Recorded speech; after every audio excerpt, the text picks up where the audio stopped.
कृष्ण माखन चोर ही नहीं, कृष्ण चित चोर भी। ब्रजे वसंतम नवनीत चौरम गोपांगनानां मृदुकूल चौरम श्रीराधिकायै हृदयस्य चौरम चौराग्रगण्यं तदहं चौराग्रगण्यं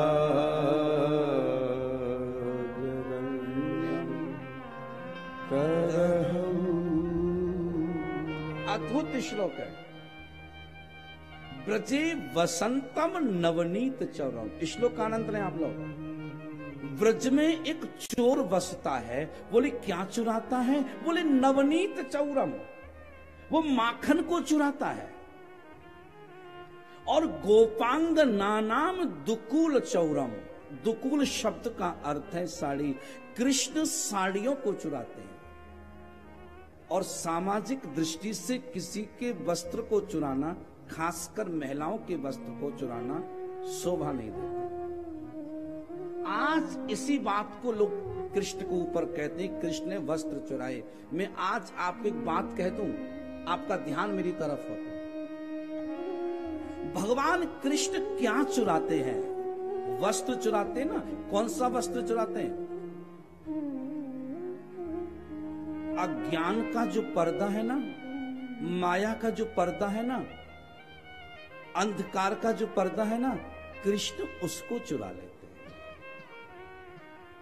एक बात बताऊं, जिसने दुनिया की सबसे सुंदरतम महिलाओं को बनाया, जो स्वयं सृजन करता है, क्या उस परमात्मा को किसी महिला को देखने के लिए उसके वस्त्र चुराने की आवश्यकता होगी?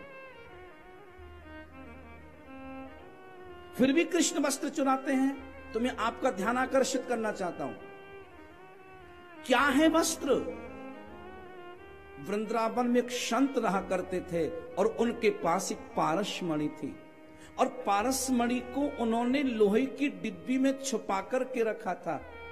और एक शिष्य सेवा किया और कहा, बाबा जी सेवा से प्रसन्न हो गए तो फिर वो हमें मणि दे दो। बाबा जी ने सहज भाव से मणि दे दी। ढक्कन को जब खोला तो मणि थी, लेकिन लोहे की डिब्बी सोने की नहीं हुई थी। बरसों से रखी लोहे की डिब्बी में पारसमणि, आज तक लोहे की डिब्बी सोने की ना हो सकी। शिष्य ने कहा, गुरुदेव लगता है कि ये नकली तो नहीं है कहीं। गुरुदेव ने आज पुनः उस डिब्बी को दिखाया और खोलकर दिखाकर कहा, बेटा इसके नीचे गुदड़ी लगी हुई है। फिर ये मणि है, पारसमणि, फिर गुदड़ी है और फिर ढक्कन है। इसलिए वर्षों से रखी हुई पारसमणि लोहे की डिब्बी में आज तक इसका स्पर्श ही नहीं हो पाया। इसलिए लोहे की डिब्बी स्वर्ण की ना हो सकी। मैं आपका ध्यान आकर्षित करना चाहता हूं, जीव का सबसे प्रिय मित्र कौन है? उपनिषद कहता है, द्वासुपर्णा सहजा सखायौ। उपनिषद कहता है कि दुनिया में यदि जीव का सबसे प्रिय मित्र कोई है, सखा कोई है, तो वो परमात्मा है। जीव का परम मित्र ब्रह्म है। और अद्भुत बात यह है कि वो ब्रह्म हमारे हृदय में रहता है, लेकिन जीव उस ब्रह्म का दर्शन नहीं कर पाता। लेकिन ब्रह्म जीव का दर्शन करता है, लेकिन जीव ब्रह्म का दर्शन नहीं कर पाता। वाह, एक साथ रहते हैं। जीव को ब्रह्म नहीं दिखता, ब्रह्म को जीव दिखता है। ऐसा क्या है? आप समझ गए होंगे मैं क्या कहना चाहता हूं। ये ना, इसमें गुदड़ी लगी हुई है, बीच में पर्दा लगाया हुआ है।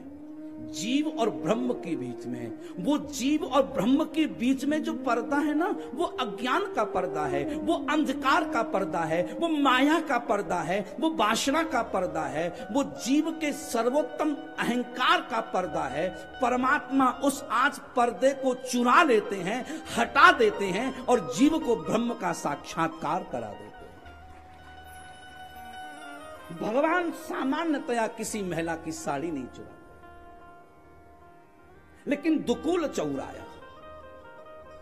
और एक बात और कहना चाहूंगा, कृष्ण क्या चुराते हैं?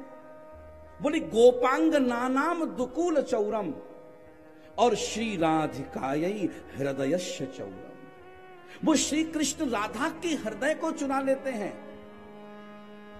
श्री कृष्ण गोपियों के मन को चुरा लेते हैं। और आधा श्लोक और बोलूंगा कहीं दूसरी जगह का, आप ध्यान देंगे। अनेक जन्मार्जित पाप चौरम, अनेक जन्मार्जित पाप चौरम। कृष्ण कहते हैं अनंत अनंत अनंत जन्मों में किया हुआ जो पाप है मनुष्य के द्वारा, कृष्ण आज उसको भी चुरा लेते हैं।